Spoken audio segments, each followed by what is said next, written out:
Disney's Up, an exciting family-friendly Pixar animated film about an elderly widower, Carl Fredricksen, escaping his mundane life by attaching a bunch of balloons to his house and floating away.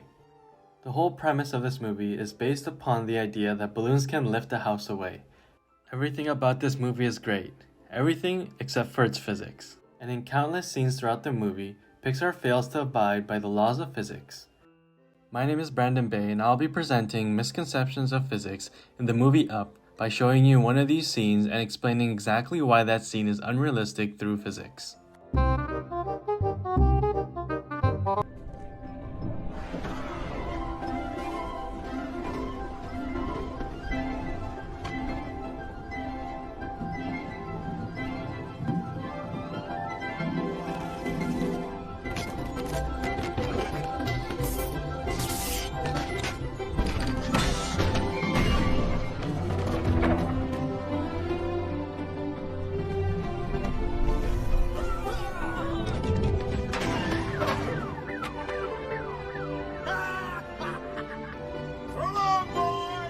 Okay, stop right there. Look at the shock on these guys' faces. I'm just as shocked as Pixar just completely ignored physics. More specifically, Pixar disregarded the properties of fluid mechanics and the buoyant force.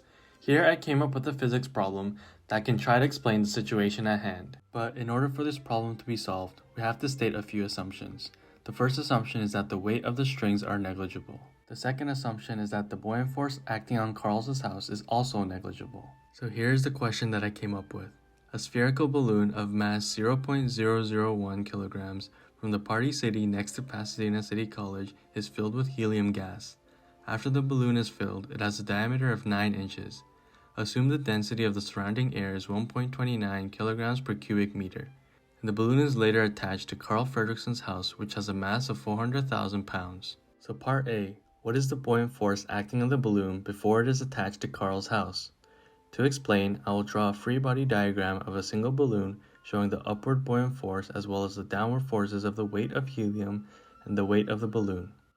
I first applied the formula to find the buoyant force, which is the density of the surrounding air times gravity times the volume of the balloon.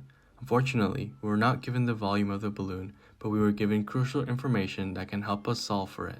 We were told that the balloon is spherical, meaning we can find the volume using the formula of volume of a sphere, 4 over 3 pi times r cubed.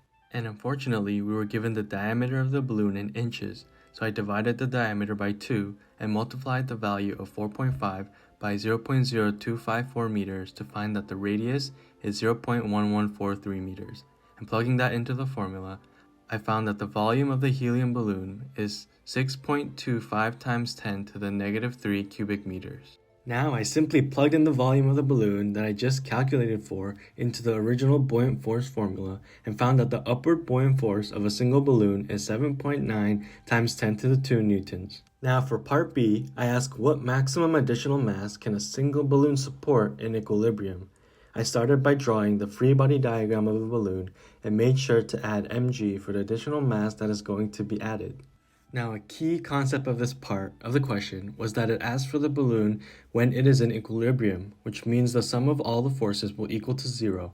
And in our scenario, it means that the object will not ascend or descend, but it will just stay at its position as the buoyant force is equal to the downward forces. I expanded the formula and started to isolate for m, and found that the gravity values can cancel out. Now, we were not given the mass of helium. However, we were given the density of helium, which means we can manipulate the density formula in which the mass of helium will equal to the density of helium times the volume of helium. Now, another key point is that since the helium completely occupies the balloon, we can substitute the volume of helium for the volume of the balloon, which is a value we found earlier. Now, I factored out the volume of the balloon and found that the additional mass that can be added to the balloon while maintaining equilibrium is equal to the volume of the balloon times the density of air minus the density of helium minus the mass of the balloon.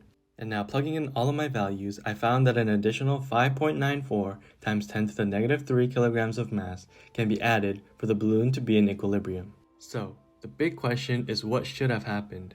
Now, if I draw a free body diagram of Carl's house, we can clearly see that 20,000 balloons would not have enough force for Carl's house to float away to Paradise Falls. The upward buoyant force must exceed 1,700,000 64,000 newtons, which is not possible with 20,000 balloons.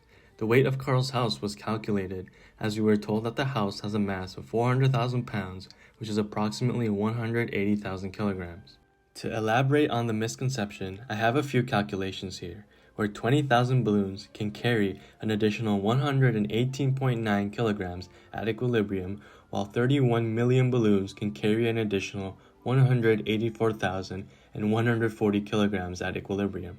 This means that since the total weight of Carl's house, with the assumptions made earlier being true, is less than 184,140 kilograms, 31 million helium balloons can create a buoyant force greater than the net downward force causing Carl's house to ascend away.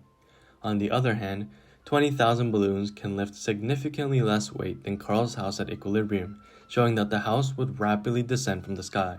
Now, these numbers are not random. According to the production notes, only 20,000 balloons were used in the lifting scene. Not only is this unrealistic, but Pixar disobeyed the laws of physics and the concepts of buoyant force, as our calculations show that it would actually take more than 31 million helium balloons to create a large enough buoyant force to ascend Carl's house into the sky.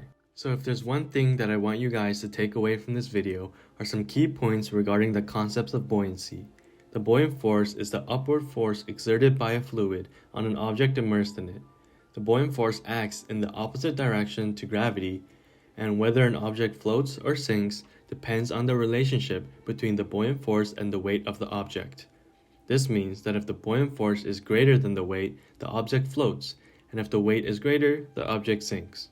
And to top it all off, Carl Fredrickson would have had to have used an extremely strong cable cord that can withhold the immense tension force, and we would also have to consider an outward force of friction as the balloons could rub together. I could go on and on about the realism of this film, but this is just one of the many examples of bad physics in Disney Pixar's Up. Overall, I still think it's a great movie with lots of action, but after watching it, to be honest, I think the guys at Pixar might have to enroll in a physics class in the near future. Thank you for watching.